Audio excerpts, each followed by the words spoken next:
जी हाँ दोस्तों, मैं हूँ धर्मेंद्र भारद्वाज और आप देख रहे हैं एथेंटिक न्यूज़।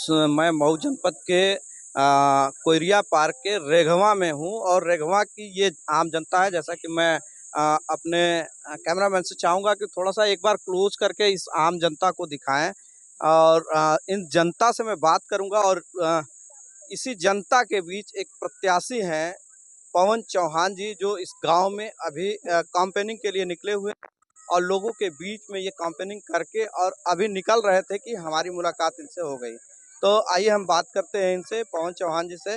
पवन चौहान जी, इस गांव में आप आए, लोगों को से बात किए, कैसा लगा और क्या रिएक्शन मिला? सबसे पहले बहुत बहुत धन्यवाद आपको, आपके चैनल जितने भी श्रोता हैं सभी लोगों को सादर प्रणाम करता हूं। और नमस्ते घोसी, सादर प्रणाम घोसी। बहुत अच्छा लग रहा है। मैं निर्दल प्रत्याशी पवन चौहान हूं। अपार प्यार मिल रहा है। घोसी लोकसभा 70 के जितने भी मतदाता हैं, वरिष्ठ जन हैं, युवा साथी हैं, माँ हैं, आशीर्वाद भी दे रही हैं और एक नोट एक वोट भी दे रही हैं। ऐसा पहली बार मिल रहा है। और जो गरीब किसान मजदूर बुनकर समाज के लिए लड़ेगा, जो गरीबों के दुख दर्द को समझेगा, जो गरीब किसान मजदूरों के लिए लड़ाई लड़ेगा, जो थाना से लेकर तहसील से लेकर प्रदेश तक गरीबों के लिए लड़ेगा, उनकी न्याय की बात करेगा, उनके हक अधिकार की बात करेगा, घोसी की जनता उसके साथ रहेगी। और घोसी की वरिष्ठ जन युवा साथी माँ भी चल दी हैं पवन चौहान का प्रचार करने के लिए, अपने निर्दल प्रत्याशी पवन चौहान को लिए एक वोट देकर पवन चौहान को चुनाव लड़ा रही है। पवन जी, जैसे अभी देखा जा रहा है कि बड़ी बड़ी पार्टियां, भाजपा इंडिया गठबंधन के प्रत्याशी चुनाव लड़ रहे हैं और सपा के समाजवादी पार्टी के लोग चुनाव लड़ रहे हैं और उसमें बहुजन समाज पार्टी भी चुनाव लड़ रही है। में आप निर्दलीय प्रत्याशी हैं और किस तरह से जनता को अपनी तरफ आकर्षित करेंगे और इतनी बड़ी शक्तियों से कैसे लड़ेंगे? देखिए, यहाँ जो रहा है, यहाँ पे सांसद बनाया है घोसी ने, विधायक पार्षद बनाया, लेकिन यहाँ घोसी की जनता की जो मतदाता है, घोसी के विधायक और सांसद खून चूसे हैं। 5 साल में एक भी बार दिखाई नहीं देना। इस बार भाजपा सपा बसपा की खटिया खड़ी और बिस्तरा गोल होने वाला है घोसी से। और घोसी से इस बार पूरी हर जाति, हर धर्म, हर कौम के लोग इस बार अपने बेटा निर्दल प्रत्याशी पवन चौहान को जिताएंगे और जिताकर घोसी से दिल्ली भेजने का काम करेंगे। और पवन चौहान, जब देखिए न, मैं भाजपा में हूँ, न सपा में हूँ, न बसपा में हूँ, और घोसी की जनता चुनाव लड़ रही है। जिस तरह घोसी की जनता कहेगी उस तरह विकास भी पवन चौहान जीत कर करेगा। घोसी के जनता को, इनके गरीब किसान मजदूर की बुनकर समाज के लिए पवन चौहान जब तक जीवित रहेगा, पवन चौहान लड़ता रहेगा। पवन चौहान औकात नहीं थी कि पवन चौहान चुनाव लड़ ले घोसी से, लेकिन हमारी माँ पवन चौहान बन गई हैं, पिताजी पवन चौहान बन गए हैं, युवा साथी पवन चौहान बन गए हैं, नौजवान पवन चौहान बन गए हैं। पवन चौहान चुनाव नहीं, घोसी की जनता चुनाव लड़ रही है। तो अगर घोसी से सांसद अगर होते हैं आप जी पवन चौहान जी, तो प्रथम प्राथमिकता क्या होगी घोसी के लिए और क्या आपने सोच रखा है? घोसी की, जब मैं यहाँ से चुनाव जीत कर जाता हूँ तो घोसी के गरीब किसान मजदूर बुनकर समाज के गरीबों के बच पढ़ाने की जिम्मेदारी पवन चौहान।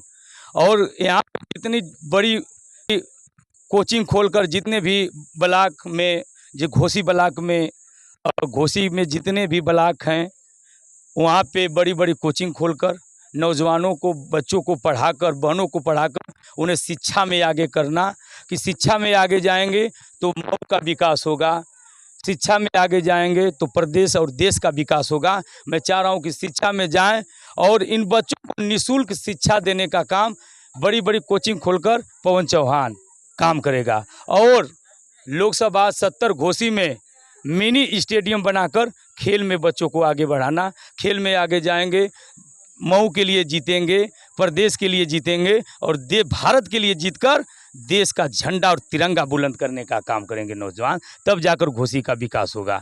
और यहाँ पे मैं जीतता हूँ तो बच्चों के लिए विश्वविद्यालय की नींव, पहला काम रहेगा विश्वविद्यालय की नींव और शिक्षा में, खेल में आगे करना युवाओं को।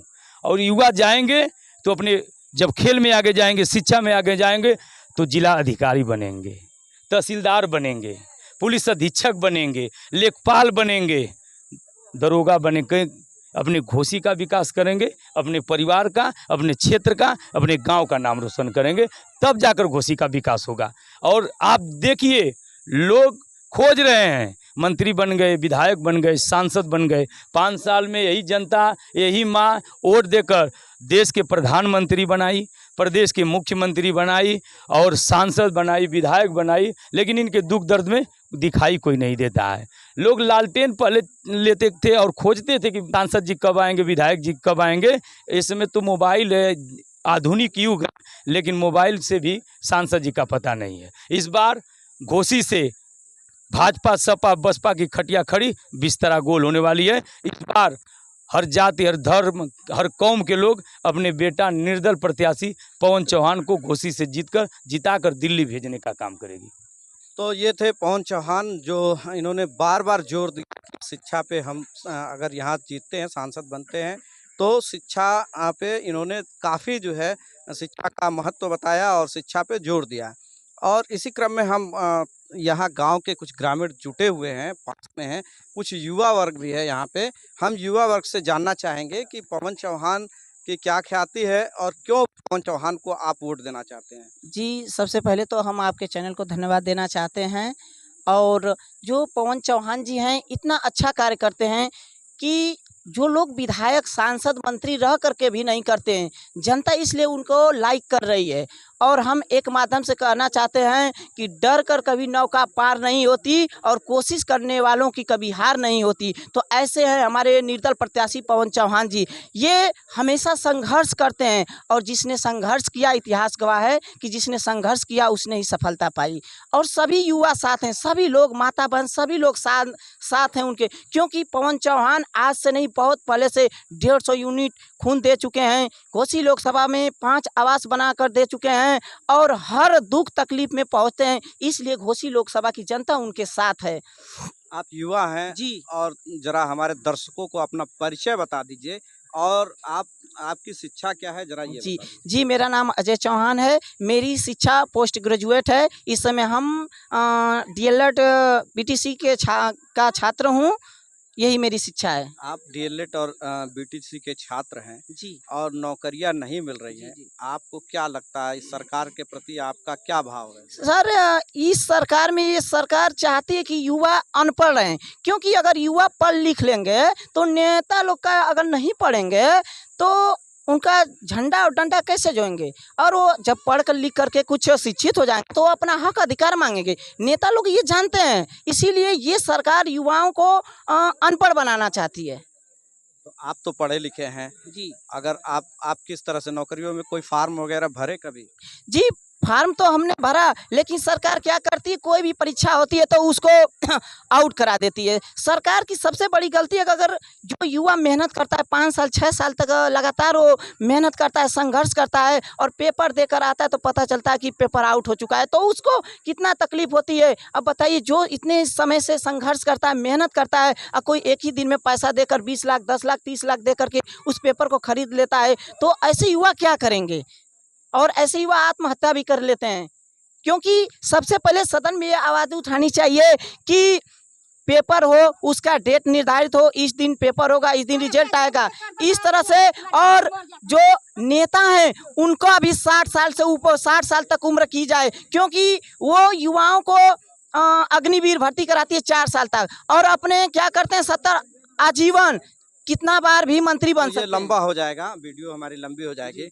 आप शॉर्ट में बताइए कि आप सरकार से क्या अपेक्षा रखते हैं? आप डीएलएड के छात्र बता रहे हैं, बीएड के छात्र हैं, और आप सरकार से क्या इच्छा रखते हैं, क्या अपेक्षा रखते हैं? सरकार से हम ये अपेक्षा रखते हैं कि सरकार जो भी कार्य करे, एक डेट, एक निर्धारित समय पर रखे, पेपर कराए और रिजल्ट दे, और इसमें पेपर लीक ना हो। और जो हम लोग की ओबीसी की स्कॉलरशिप आती है, उसमें सरकार क्या करती है, जनरल को देती है, एससी को देती है, लेकिन ओबीसी बैकवर्ड को छात्रवृत्ति नहीं देती है। अभी जो चुनाव चल रहा है, जी, तो चुनाव में आप किसको जो है कि ज़्यादा पसंद कर रहे हैं? जी, इस समय तो लोकसभा 70 के निर्दल प्रत्याशी पवन चौहान जी को, क्योंकि ये एक ऐसे युवा नेता हैं कि जो हर जात, हर धर्म के लोगों के साथ रहते हैं। कहीं भी कोई मुसीबत होती है तो वहाँ पे पवन चौहान पहुँच जाते हैं, इसलिए